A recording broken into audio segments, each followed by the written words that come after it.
한국의 공정거래위원회가 대한항공과 아시아나항공의 합병을 조건부로 승인했습니다. 대한항공이 아시아나를 인수한 뒤 두 항공사의 점유율이 높은 노선을 다른 항공사와 나누라는 조건입니다. 이 조치는 기업 결합일로부터 10년간 적용됩니다. 독점에 따른 가격 인상이 우려되는 미국과 유럽 등 국제 노선과 국내 노선인데 저가 항공사가 이 노선들을 취항하게 된다면 지금보다 가격이 내려갈 수 있습니다. 다만 저가 항공사가 이들 노선에 진출하기까지 상당한 시간이 소요되는 데다 해외 항공사가 새로 진입할 수도 있어 두고 봐야 알 수 있을 것으로 보입니다. 캐나다 노선은 여기에 포함되지 않았습니다. 마일리지와 관련해 당장은 그대로 유지됩니다. 공정위는 마일리지 통합 전까진 2019년 말 두 회사가 시행한 마일리지 제도와 비교해 소비자에게 더 불리하게 바꿀 수 없도록 했습니다. 이어 합병이 끝나는 시점부터 6개월 안에 합병 회사가 마일리지 통합 방안을 내놔야 하고 이 방안을 공정위가 승인해야 실행할 수 있도록 했습니다. 이처럼 공정위가 소비자에게 불리하지 않는 방향에 초점을 맞추면서 아시아나와 대한항공 마일리지 병합 환산 수준이 1대 0.75 내지 1대 0.5에서 대등한 1대 1 비율이 될 가능성도 엿보입니다. 항공료 인상도 제한하는데 두 항공사가 독점하던 노선들은 경쟁자가 나타나기 전까진 코로나 이전인 2019년 대비 물가 상승률보다 많이 올리지 못하도록 했습니다. 다만 국제선은 코로나19 상황을 반영해 운임 인상 기준을 다르게 정할 수 있도록 추가했습니다. 또 무료 기내식과 수화물, 라운지 이용 등 소비자가 받던 서비스도 불리하게 바꿀 수 없도록 했습니다. 이제 미국과 유럽, 중국 등 다른 나라의 동의를 받으면 국적 항공사가 하나로 합쳐지게 됩니다. 하지만 해외 경쟁 당국이 두 회사의 기업 결합을 불허할 경우 이번 결정이 실효성을 잃을 가능성도 있습니다. 이런 가운데 일각에선 저가 항공사의 중장거리 노선 운항 확대가 쉽지 않은 상황에서 노선을 나누게 되면 자칫 외항사만 이득을 보면서 국가 항공 경쟁력이 약화되는 부작용이 발생할 수 있다고 지적했습니다.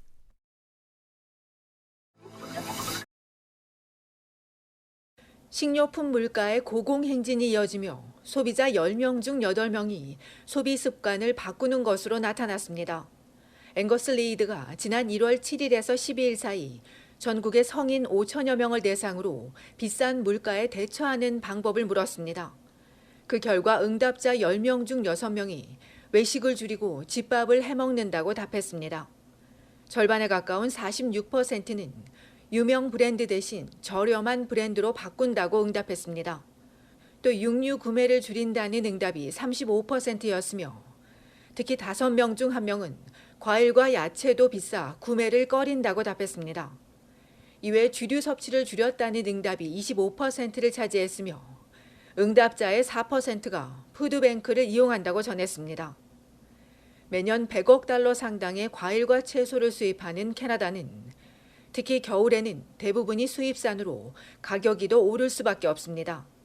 특히 올해는 해외 산지에서부터 소비자 밥상에 오르기까지 모든 단계의 비용이 크게 뛰었습니다. 국내산도 가격이 오르면서 특히 고정소득인 가정과 대가족들은 어려움을 겪고 있습니다. 때문에 소비자들은 쇼핑몰 할인 쿠폰이나 식료품점의 할인 제품들을 구매하며 허리띠를 졸라매고 있습니다. 이처럼 소비자들이 필요한 물품을 구매하는데도 이전보다 더 신중해진 가운데 판매자들도 힘들기는 마찬가지입니다. 한 과일 판매상은 예전보다 25에서 30% 넘는 비용을 더 지불하는데도 워낙 가격이 민감하다 보니 소비자 가격은 이만큼 올리지 못하고 있다고 하소연했습니다.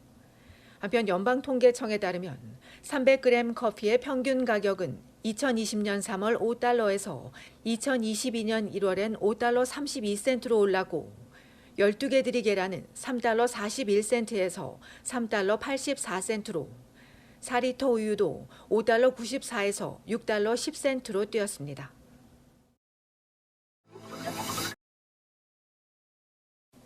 온타리오주 정부가 차량 번호판 스티커 갱신 비용을 다음 달 무료로 전환합니다.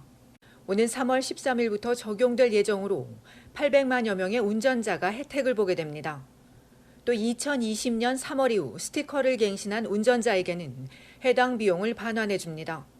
승용차와 경트럭, 오토바이 운전자 등 모두 750만여 명이 반환 수표를 받을 것으로 정부는 추산했습니다. 이 반환 수표는 3월과 4월 2달 동안 집으로 배달됩니다. 이를 위해 운전자는 3월 7일까지 관련 웹사이트에 현재 주소를 업데이트해야 하고 미납한 벌금이나 요금, 통행료를 모두 납부해야 합니다.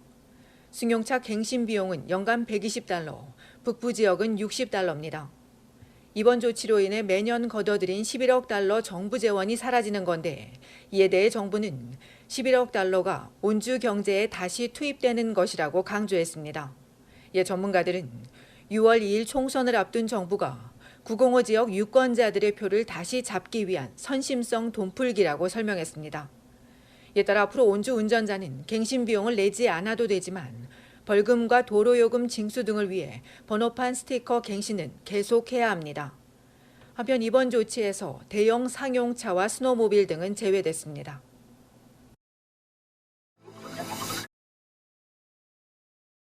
오늘 북대서양조약기구 나토 사무총장은 모든 조짐들이 러시아가 전면적인 우크라이나 침공을 위한 계획을 계속해서 세우고 있다는 것을 나타낸다고 밝혔습니다.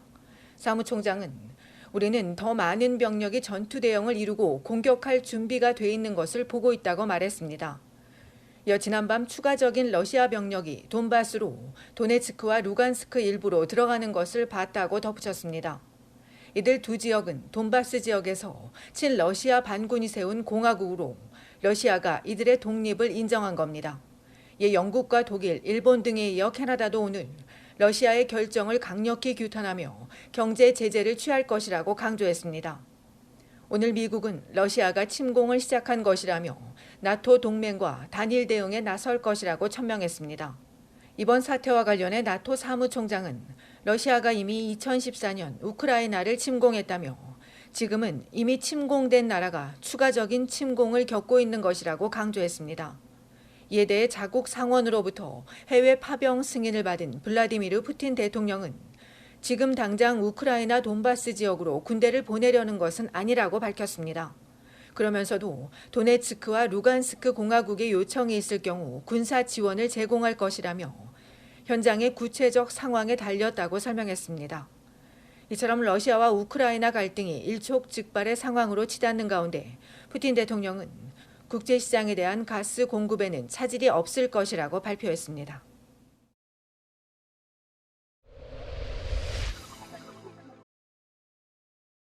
지난 일요일 밤 10시 반 온타리오주 피커링의 한 숲에서 숨진 채 발견된 여성 사건과 관련해 경찰이 72세 여성을 체포해 충격을 주고 있습니다. 어제 오후 클래링턴 페어웨이 드라이브와 윌못 크릭에 거주하는 72세 여성을 2급 살인 혐의로 붙잡은 경찰은 여성을 상대로 범행 동기와 사건 경위 등을 수사하고 있으며 피의자 집도 조사 중이라고 전했습니다. 오늘 오전까지 숨진 여성의 신원은 공개되지 않았으나 한 이웃은 피의자와 한 집에 거주하는 여성과 친구인데 연락이 닿지 않고 있다며 이들 둘이 아주 가깝지는 않았지만 룸메이트처럼 지냈다고 전했습니다. 70대 할머니가 살인 용의자로 체포되자 평소 범죄가 없고 주민들 모두가 친절하며 안전한 곳이었는데 이런 사건이 발생했다며 주민들 모두가 충격에 휩싸였습니다.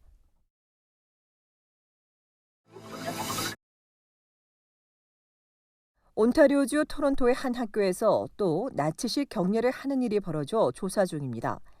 지난 17일 덤미스 로드와 오버리아 블루버드에 있는 벨리파크 미들스쿨의 한 학급에서 유대인 교사를 향해 학생 2명이 나치식 인사를 하고 또 다른 한 명은 히틀러를 외친 것으로 알려졌습니다. 학교 측이 학부모에게 보낸 통지문에서 세부 정보는 제공하지 않았으나 용납할 수 없는 일이라며 오는 3월로 예정된 홀로코스트 교육 워크숍에 참가할 계획이라고 전했습니다. 앞서 더퍼린과 핀치 애비뉴에 있는 찰스 H. 베스트 학교에서도 학생 2명이 교실 안에서 나치식 인사를 하고 나치 상징을 만든 일이 있었는데 한 달 새 2번이나 유사한 일이 벌어지자 일부에선 혐오스러운 고정관념과 잘못된 정보를 해결하고 이런 일이 절대 해서는 안 되는 일이라는 것을 학생들에게 교육해야 한다며 교육청이 적극 나서야 한다고 요구하기로 했습니다.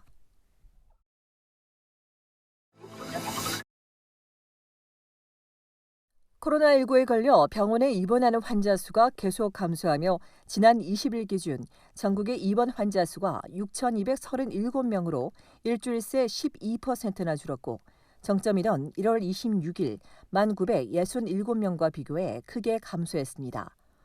위중증 환자 수도 앞선 1월 말 1,252명에서 752명으로 줄었고 1주 전 대비 13% 낮아졌으며 사망자 수도 3차와 4차 대유행 때보다 많지만 7일간 일평균 사망자 수가 75.6명으로 1월 26일 169.1명에서 줄고 있습니다. 지금까지 모두 36,046명이 희생된 가운데 주별 병원 입원 환자 수를 보면 퀘벡주가 1,776명, 알버타 1,494명, 온타리오 1,056명, 브리티시 콜롬비아 733명, 사스카추완 443명, 매니토바주는 302명입니다.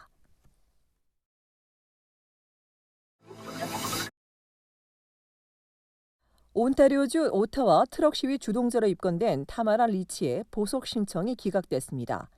지난주 목요일 시위 주동 혐의로 체포된 리치 씨가 지난 토요일 열린 보석 심리에서 시위를 포기하고 알버타로 돌아가겠다고 약속했으나 오늘 법원은 리치 씨를 석방하게 되면 다시 시위를 선동할 우려가 크다며 기각했습니다. 리치 씨에 이어 지난주 금요일 체포된 패트릭 킹 씨에 대한 보석 심리가 진행 중인 가운데 어젯밤 연방 자유당 정부는 연방 신민당의 지지를 얻어 비상사태법을 승인받았으며 오늘 연방 상원이 이 법안에 대한 논의를 시작했습니다. 한편 어제 오타와 경찰이 발표한 바에 따르면 지난 주말 진압작전을 통해 시위대 196명이 체포되고 차량 115대가 견인됐습니다.